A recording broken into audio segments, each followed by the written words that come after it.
Good afternoon, guys. Welcome back to G4 Gill. My name is Andrew. So my second video today, I thought I'd do something a bit different, talk about my car history. So I've now had my license for 9 years, and in that time I've had nearly 20 cars. That's the life of the petrol head. You know yourself, you're on eBay all the time, you're on Gumtree, you're on Auto Trader, there's always something else. So in this video, going back to 2013 now, God, can you believe that's nearly 10 years ago, I will just go through all my cars, just kind of giving a bit of information about them all. What they like to own, how long I had them for, did I like them, did I not, that sort of thing. So we'll just get straight into it. So the first ever car I actually owned was a 2006 Saxo 1.1 LX. It was in wicked red. It was a 5-door. I was actually given this car by my uncle and auntie. They had actually just got their own car, a Land Rover Freelander they got, and they didn't need the Saxo anymore, so I had that. Had that for a few months. It was actually a very good wee car. Again, underneath those, of course, it's a Peugeot 106, so they handled brilliantly, those wee cars. The only thing that happened, of course, I mean, it was what, 13 years old, this is a W-Reg. It failed MOT in quite a lot of things. Yeah, it was quite sad actually at the time, seeing all the things that failed on. But yeah, sadly because of that, I only had that for about 3-4 months or so. And then I went on to the next one. So car number 2 was, it wasn't really a car I was looking for as such, but well, at the time I needed a car because I was going back and forth to college all the time. My dad actually worked at a Seat garage down in the Borders at the time. Part exchanges came in. This was around about Christmas time that happened, 2013. A 2005 Hyundai Getz 1.1 GSI it was. Wasn't really a car I'd ever really looked for as such, but you know, I thought it was only 500 quid. It was a lot newer, it was in really nice condition, it was very clean actually. Lady part exchanged it for I think a Seat Ibiza, so very clean car. 05 reg it was, and I liked it, but actually, to be honest, I preferred the Saxo. The Saxo a lot more fun to drive. The Getz is a far heavier car, and that 1.1 it was pretty gatless, to be honest. It was nice, I mean, it was nice and roomy inside, and it was quite funny. It had the indicators on the right hand side, of course, being a JDM car from that period in time. So it was alright, I didn't mind it, but the third car was a lot more exciting.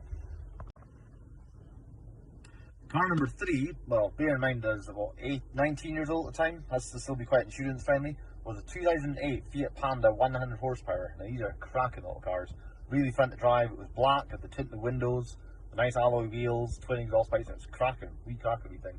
Great fun to drive, I'd always wanted one. This is the first car I generally owned that I went out myself to go and buy. It was actually at Kintor in Aberdeenshire. Great fun to drive, however this one was cut short by a very bad oil consumption problem. For some reason it was drinking oil like there was no tomorrow.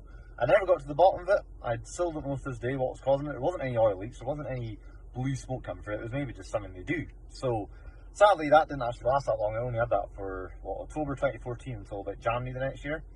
And then I got something a bit more sensible, should we say. Car number 4 was a 2011 Hyundai i10 1.25 Active, a wee city car. Now people might laugh at that and go, what, a wee i10? Looks like an old EP car. Honestly, I love the i10, great wee car. It was only 3 years old at the time. It was very, very clean. It only had, what, 14,000 miles in it, so it was almost like a brand new car pretty much. I owned that for most of 2015 actually, the first half of it anyway. Great memories in this car. I remember going back and forth to college in it and doing road trips in it, and I did a lot of miles in this car. I think I did well over 10,000 miles in this car. Only had it a few months. Great fun. Love the gearbox in that car as well, really nice and slick, and for a little car there's a lot of room inside. You could get the seats way folded down those i10s. So I remember going to the dump with my granddad. We went to, I think it was the Copper Pipes we took down at the dump one day. It was amazing how much stuff you get in it. But ultimately I got a bit bored of i10 and then I got something else. So the next car on the list was a 2012 Volkswagen Up, a Hi-Up no less. And this is a lovely little car. I really enjoyed this. This is the first car I actually owned for over a year, would you believe, which for me is a long time. It was white, it was a Hi-Up, so you had the heated seats, the sat-nav, the Bluetooth, the nice alloy wheels. Obviously it had the nice kind of piano black inserts in the dashboard. Lovely little car. Very cheap to run it was only £20 road tax. Insurance was like nothing for that. Again, it was only a 1 litre, so I think it was only insurance group 2, I'm right in saying. Lovely little car to drive. I did lots of trips in that, down the motorways, Edinburgh, Glasgow. That's the thing, even though it didn't have a lot of oomph, because of course then it was only the naturally aspirated engine, 75 horse I think, but it was actually really good at motorways. It was nice and solid like all Volkswagens are, and it was just a lovely little car. But this time, by the time in 2016 I sold this, I got onto what they call second cars. So this is just kind of like, you know, any projects, if anything, or just old stuff I fancied owning as a second car. So the first one was, I need to try and think now. Yes, the first one I had was a 2003 Boxster Mark IV, the first Mark IV I had, not the one I've got now. This is a 1.6 LS. It was a bit rep spec, shall we say, but I always wanted a Mark IV. And this one, it was a good car. It was 53 edge, so quite a later one. Clean enough.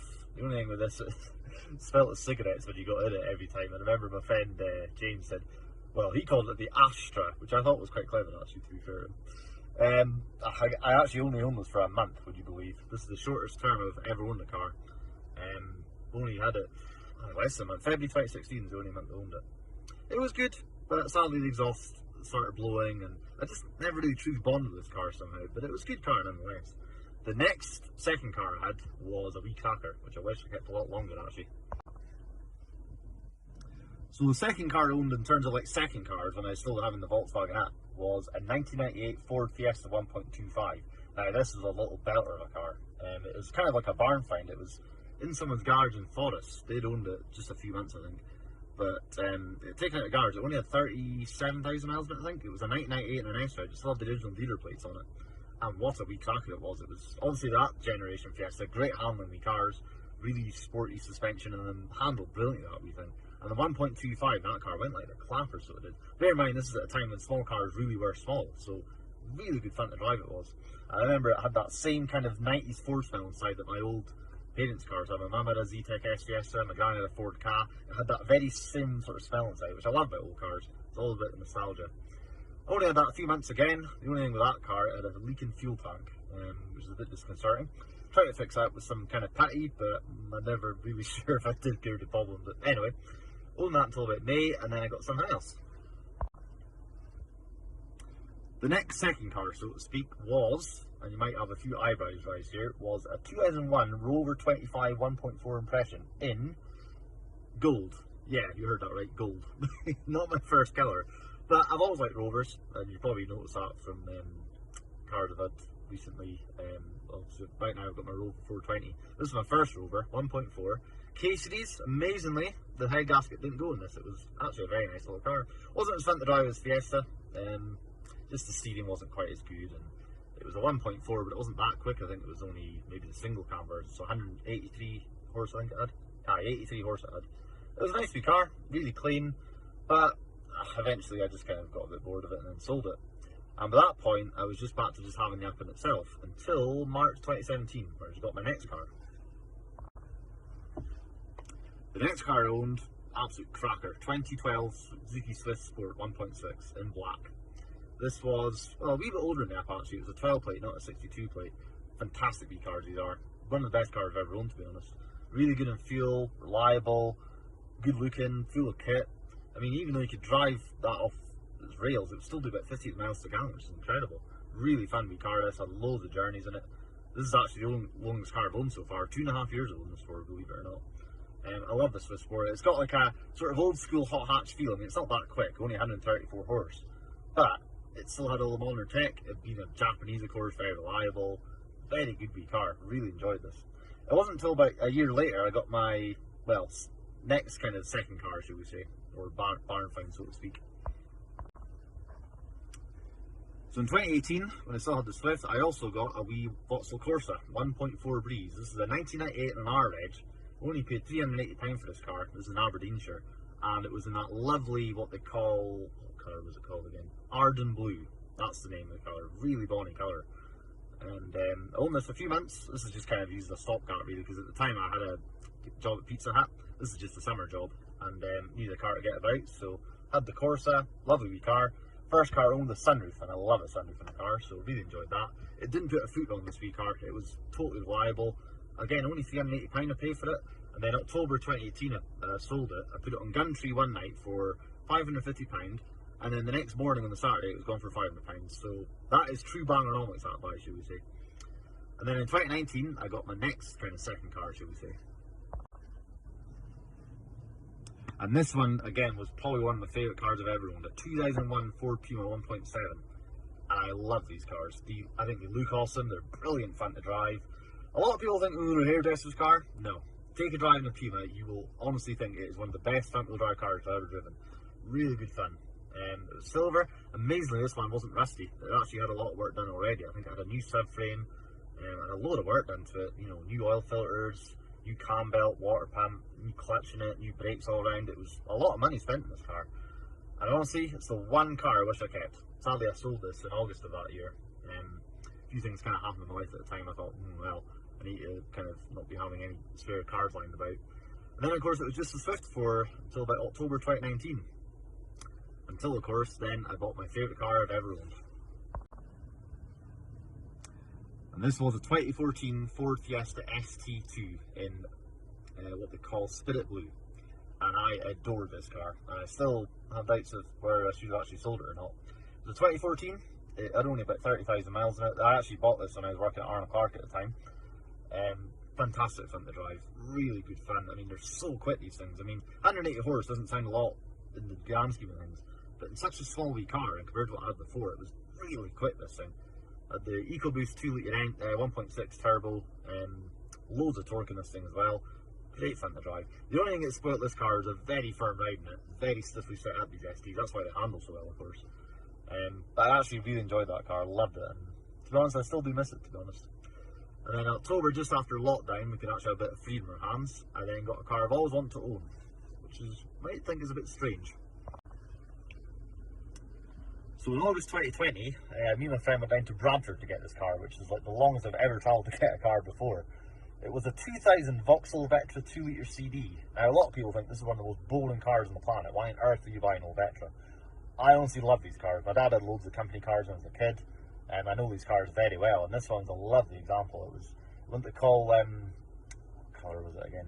I keep forgetting colours, names of cars. It was like burgundy red, satin red. That's what it was, satin red. And very nice example. It only had about 45,000 miles in it, which bear in mind it was 20 years old. Very low mileage. Great motorway cruiser. Massive boot in these Vectras. They're a very practical family car.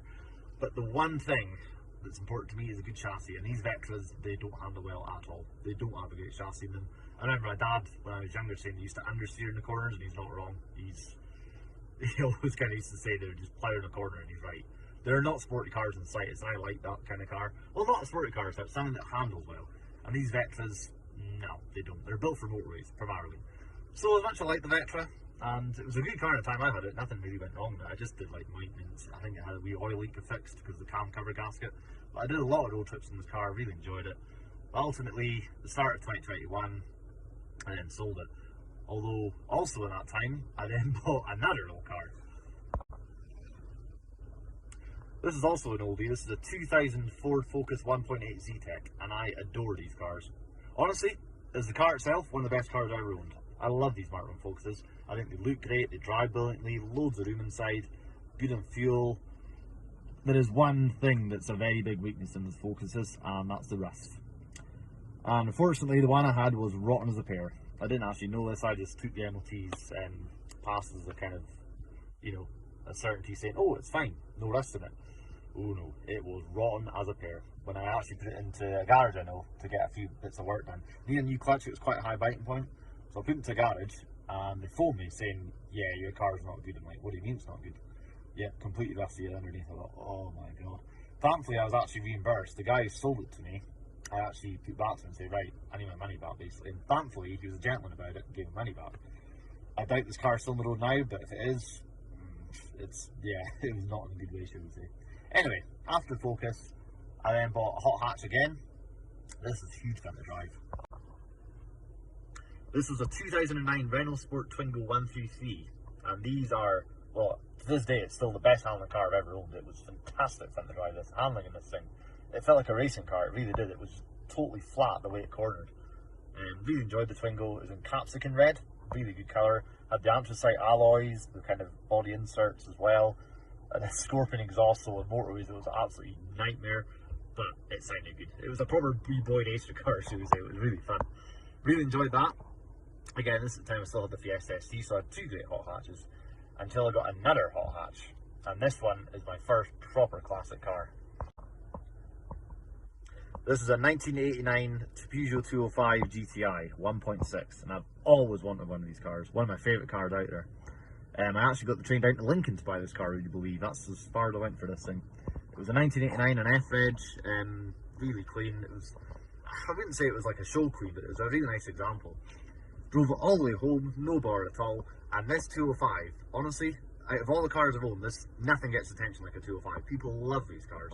They used to get light at the junctions all the time, people waving at you, people coming to make conversation at petrol stations. It was a lot of attention, this car in the room. And it was an absolute icon, you know, the way these things look. It's still one of the prettiest cars I think Peugeot have ever made, I think. And really comfortable as well. That's the thing I love about these old French cars. They handle well and have a lovely supple ride about them as well. I actually sold the 205 this year, actually. As much as I love cars, I get bored of them eventually. So it's now down in Wales, would you believe? But I love the 205 that time. It was a bit of a nightmare to drive in time. No power steering, cable throttle, so you can jerk along like nothing else. But on the open road, it was fantastic, that wee thing. And again, I think one of the best hot hatches ever made. So in November 2021, I did the unthinkable. I sold the Fiesta ST. People thought that was crazy. And I got what I'm sitting in right now, actually. 2017 Vauxhall Astra 1.4 Turbo SRI. The reason I bought this car is it's pretty much just like a brand new car. I only had 9,000 miles on the clock when I bought this car last year, and I'm on 17,284. So it's almost like a brand new car. Really nice and black. I mean, people think these are boring cars. They're really good, these, especially put it in sport mode. They really shift. I'm still owning it. I don't know what I'm going to replace it with, but we'll just wait and see. And it wasn't until June of this year I bought another old car. This is a 1998 Rover 420 GSI, and there's a few photos here with other Rovers I've taken with it because I love Rovers. I've always had a soft spot for them. This example I really want because it's GSI, so you have the 2-litre T-Series engine, cracking engine. You've got the Conley light leather interior, really nice car these. It's kind of just like a Honda Civic at the same time. This one, I'll be honest, it's not been a great example. The paintwork's a bit rough, it's got a big dent in the wing. The headlining is a bit questionable, shall we say. It's sagging and it's covered in all these weird marks. It's needed quite a lot of money, I'll be honest. It's needed CV boots, it's needed a caliper, time belt, a lot of it. But it's an old car, it's going to need work, so hey ho. I've really enjoyed the Rover, still got it at this moment. And then that brings us on to my latest purchase, which you'll probably already seen on the YouTube channel already, is my 1999 Vauxhall Astra SRI, 16 valve. Very nice example, this, in red. Only 31,000 miles on the clock. As I said in the video, I actually bought this in Chester. Drove all up the road. The only thing that's been wrong with this car is the throttle position sensor. So when I first bought it, it was kind of hunting at low revs. I've taken the sensor out. I just need to get another one now because the EML's on the dash all the time. But apart from that, it's not missed to beat this car. It's a really good car, actually, the Astra. Handles well, low extreme suspension, of course. You'll know all about this car if you watch my YouTube channel, of course. So you'll have seen it appear on that already. And I think that about brings it to what I've got now. Yeah, 9. So right at the moment I've got the Astra, the other Astra, and the Rover at the moment. So that's 19 cars in total. So the question is, of course, what next? Well, that's all the question, I suppose. My dream car, of course, is the Lotus Carlin. I would yearn to have one of them. The only shame right now, of course, all the classics are really expensive. All the cars that were affordable a few years ago, Honda CRX, for example, an Alfa Romeos 156. Citroen BX 16 valve, I'd really like one of them. They're all really expensive now. You can't really get cheap cars anymore. It's a shame, but there we go. But overall, the cars I've owned, I've all liked them actually, if I'm being honest. My only regret really is selling the Puma. I love that car, I wish I still had it. And to be honest, I think, did I make my decision selling the ST? I don't know, but anyway. Least favourite car, if I'm being harsh, would probably be the Getz. Just wasn't that fun to drive. And maybe the first Astra had its stink of fags, so it wasn't a great example. But honestly, I loved all my cars. I think my highlights really have been the ST, my Swiss Sport, the Astra I got just now, the black one, and the 205, and the Puma. And if it wasn't rusty, the Mark 1 Focus, but yeah, that was a bit of a disaster. Anyway guys, that was just a wee video of my car history. It's now 9 years ago now, the first plasma test. And I hope you enjoyed it. If there's any comments or questions you got at all, just put them down below, and I'll get my best to get back to you. Anyway guys, thank you very much, and I'll see you soon.